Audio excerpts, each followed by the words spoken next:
आखिर बंदर का मुख क्यों मिला था नारद जी को? नारद जी को क्यों घमंड हो गया था और विष्णु भगवान ने कैसे उनका घमंड तोड़ा? दोस्तों, इस वीडियो में जानेंगे इस कहानी के बारे में, लेकिन उससे पहले आप हमारे चैनल पर नए हैं तो वीडियो को लाइक कर चैनल को सब्सक्राइब कर दे ताकि हमारे आने वाले वीडियो सबसे पहले आप तक पहुंचे। पौराणिक कथाओं में देवर्षि नारद का जिक्र अवश्य मिलता है। कहा जाता है कि इन्हें जागरूक ब्रह्मा ने जन्म दिया था। एक बार नारद हिमालय में गंगा तट के पास स्थित एक गुफा में तपस्या कर रहे थे। उनकी कठोर तपस्या को देख इंद्रदेव भयभीत हो गए।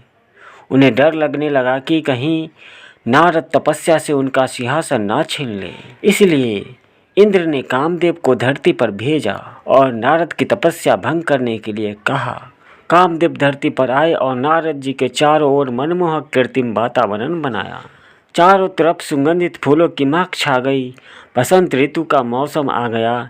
चिड़िया और अन्य पक्षियों की मधुर आवाज़ गूंजने लगी। धीमी धीमी हवाएं चलने लगी। स्वर्ग की अप्सराएं नृत्य करने लगी। बड़े से बड़ा व्यक्ति इस माहौल को देखकर मंत्रमुग्ध हो जाता, मगर नारद मुनि को कोई फर्क नहीं पड़ा। वे अपनी तपस्या में लीन रहे। कामदेव का जादू देवर्षि नारद पर नहीं चला। कामदेव को डर सताने लगा कि कहीं नारद क्रोधित होकर उन्हें श्राप न दे दे। फिर कामदेव जाकर नारद से क्षमा मांगने लगा। नारद जी ने उन्हें कुछ न कहा और क्षमा कर दिया। इसके बाद नारद जी के मन में अहंकार आ गया कि सबसे बड़े तपस्वी है, क्योंकि उन्होंने कामदेव को भी जीत लिया। वे शिव जी के पास गए और कहा कि उन्होंने कामदेव को जीत लिया है। शिव जी को लग गया कि नारद को अहंकार हो गया है। उन्होंने नारद से कहा कि ये बात आपने मुझसे कह दी, लेकिन विष्णु भगवान से भी मत कहना। नारद जी ने सोचा कि शिव कैसी बात कर रहे हैं। मैंने इतनी बड़ी उपलब्धि हासिल की है और किसी को क्यों ना बताऊं। वहां से विष्णु जी के पास पहुँचे और सारी बात बता दी। भगवान विष्णु को भी लग गया कि नारद जी को अहंकार हो गए हैं। उन्होंने नारद जी को अहंकार को दूर करने के लिए एक संयंत्र रचा। विष्णु जी ने नारद के रास्ते में ही एक सुंदर नगर बसाया।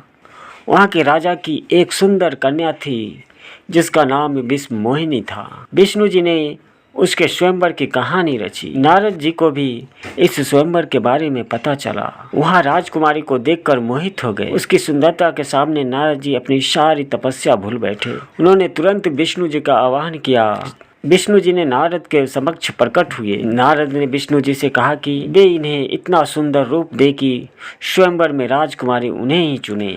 विष्णु जी ने कहा कि ठीक है, वो ऐसा ही करेंगे जिससे तुम्हारा भला होगा। विष्णु जी के यथास्तु कहते ही नारद का मुख बंदर यानी कि बानर का समान हो गया। नारद जी को इस बात का बिल्कुल भी एहसास नहीं था। उन्हें लगा कि विष्णु जी ने उन्हें सुंदर रूप दिया है।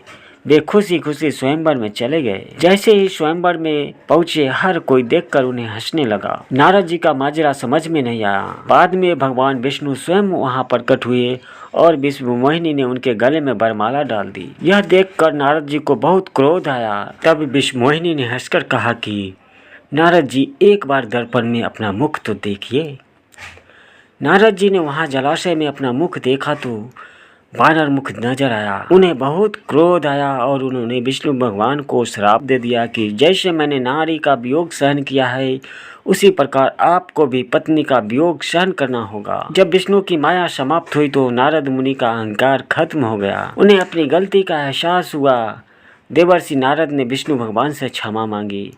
कालांतर में भगवान राम ने विष्णु के अवतार के रूप में धरती पर जन्म लिया और कहते हैं कि नारद के श्राप के कारण ही श्री राम को अपनी सीता का वियोग सहना पड़ा था।